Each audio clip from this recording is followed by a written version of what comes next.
Good evening. Welcome to Kenya News Update today. I'm your host, and we begin with a developing tragedy half a world away that underscores a global crisis. In southeastern Brazil, a violent deluge has unleashed death and destruction, killing at least 20 people and leaving dozens more missing. This is not just a weather report, it's a deep dive into the forces of nature, the failures of infrastructure, and the human stories caught in between. We'll examine the immediate disaster, the historical context of Brazil's vulnerability, and the urgent debate about climate change and urban planning. We'll also look at what this means for Kenya and the world. This is a 12-minute special report. Our story begins in the state of Minas Gerais, a region known for its mountains and mining history. On Monday evening, February 23, 2026, the skies opened. Torrential rains, described by meteorologists as a once-in-a-century event, pounded the area for over 5 hours. The rainfall was so intense it measured more than 200 millimeters in some locations. That's nearly 8 inches of rain in less than half a day. The ground, already saturated from weeks of above-average precipitation, could absorb no more. The result was catastrophic and swift. First, rivers and streams swelled beyond their banks.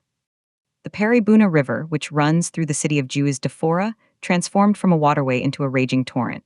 Within hours, low-lying neighborhoods were submerged. Water rushed into homes, businesses, and streets, turning them into impassable canals. Cars were swept away like toys, but the water was only the first act. The real killers were the landslides. On the steep hillsides that characterize much of Minas Gerais, the sodden earth lost its grip. Tons of mud, rock, and debris broke free, cascading down onto communities built on slopes out of economic necessity. The human cost is devastating and still climbing. As of this evening, Brazilian civil defense authorities confirm at least 20 fatalities.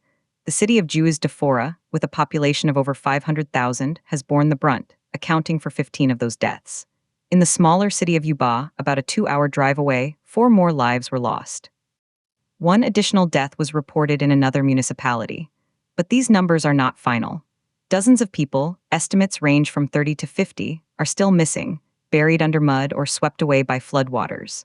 Rescue operations, involving over 200 personnel from fire departments, military police, and civil defense, are working against the clock. They are using heavy machinery, drones with thermal imaging, and search dogs, but continued instability and access issues are hampering efforts. The displacement figures paint a picture of widespread disruption. More than 440 people have been forced to flee their homes. They are now sheltering in schools, gymnasiums, and community centers, relying on government and volunteer aid for food, water, and blankets. The infrastructure damage is extensive. At least 50 homes have been completely destroyed or rendered uninhabitable. Several key roads and bridges have been washed out, isolating communities and complicating the delivery of aid.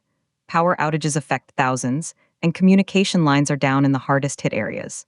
To understand why this happened, we must look at the intersection of geography, poverty, and policy. Minas Gerais, which means general mines, is a state historically prone to landslides. Its mountainous terrain is geologically unstable, especially when disturbed by mining or deforestation. Over decades, rapid and often unplanned urbanization has pushed the poorest residents onto the most dangerous land, the steep hillsides known as favelas or morros. These informal settlements lack proper drainage, retaining walls, and building codes. When extreme rain hits, they become death traps. This is a pattern seen across Brazil, from the famous tragedies in Rio de Janeiro to the recurring floods in São Paulo. This specific event, however, is being called extraordinary. Meteorologists point to a powerful and persistent weather system, a convergence of humid air from the Amazon basin with a cold front from the south. Some climate scientists are immediately drawing a line to broader global patterns. They note that Brazil, like many parts of the world, is experiencing more frequent and more intense rainfall events, a predicted consequence of a warming planet. Warmer air holds more moisture, leading to these supercharged storms. The debate now raging in Brazilian media and among officials is familiar. Is this a natural disaster or a man-made one? Is it an act of God or a failure of governance, urban planning, and climate policy? We are joined now by 2 perspectives. First, from a studio in Nairobi, we have Dr. Amani Okoth, a Kenyan climate scientist and senior fellow at the African Climate Policy Center. Dr. Okoth, thank you for being with us. Your analysis of this event, thank you for having me. What we're seeing in Brazil is a textbook case of a compound disaster. You have the climate signal, the increased intensity of the rainfall, layered on top of profound social vulnerability. The science is increasingly clear. For every 1 degree Celsius of global warming, the atmosphere's capacity to hold water vapor increases by about 7%. We are not just seeing more rain, we are seeing rain fall in shorter, more violent bursts. This overwhelms any drainage system, natural or man-made. While Brazil's urban planning challenges are specific, the climatic driver is global. No continent is immune, including our own. And we also have, via satellite from Brasilia, Senator Carlos Mendes, who sits on the Brazilian Senate's Committee for Regional Development. Senator, the response on the ground has been criticized as slow. More broadly, your country has suffered similar tragedies before. Why does this keep happening? First, my heart is with the families in Minas Gerais. This is a tragedy of immense proportions. The response is mobilizing, but yes, access is extremely difficult. On your larger question, it is complex. Brazil is a vast country with immense challenges. We have laws like the 2012 National Policy for Civil Protection and Defense, and we have hazard maps. But enforcement is weak, municipal budgets are strained, and there is constant pressure for housing. People move to hillsides because they have no alternative. We need a massive, coordinated investment in social housing in safe areas, in slope stabilization, and in early warning systems. We also need to be honest about the changing climate. But this requires political will and resources that are always in competition with other urgent needs. Dr. Okoth, Senator Mendes mentions early warning systems. How effective can they be against such sudden, intense events?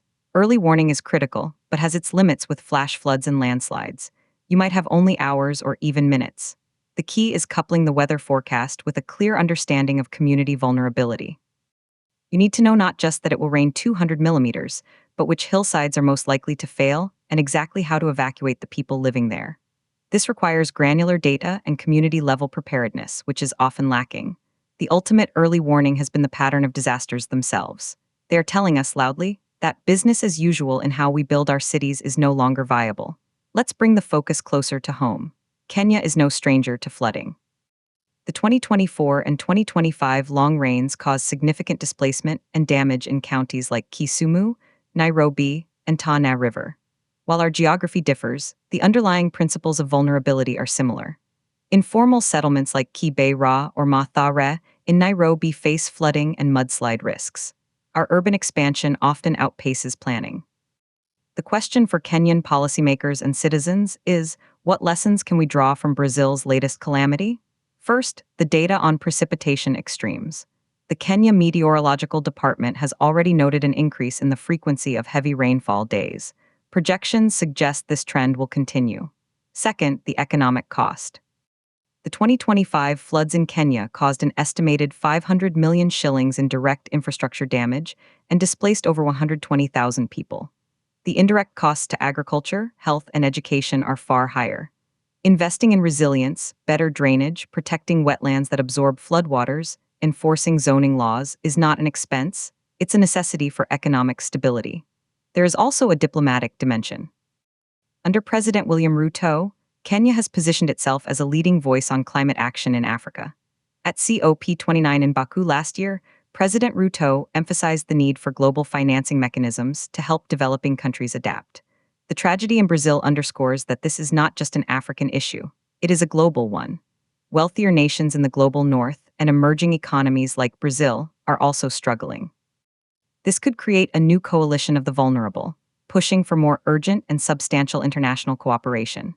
The administration of U.S. President Donald Trump, which has taken a more transactional view of climate finance, will be a key player in whether such cooperation materializes. Back in Minas Gerais, the long road to recovery has barely begun. The immediate priorities are search and rescue, followed by providing for the displaced. Then will come the arduous tasks of clearing debris, restoring utilities, and rebuilding homes.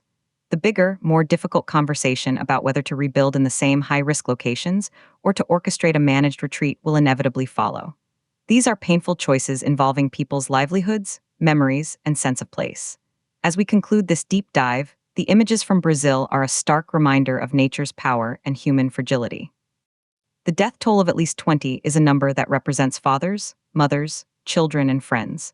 The 440 displaced are families whose lives have been upended. The 200 rescue personnel represent the bravery of first responders everywhere. This event sits at the confluence of meteorology, geography, economics, and policy. It challenges us to think about how we build our communities in an era of climate instability. For Kenya, observing from afar, the lesson is clear: preparedness and prudent planning are not optional. They are the foundation of our future security and prosperity. Thank you for watching this special report. Our thoughts are with the people of Brazil. This has been Kenya News Update today. Subscribe to Kenya News Update today for more in-depth coverage of the stories that matter.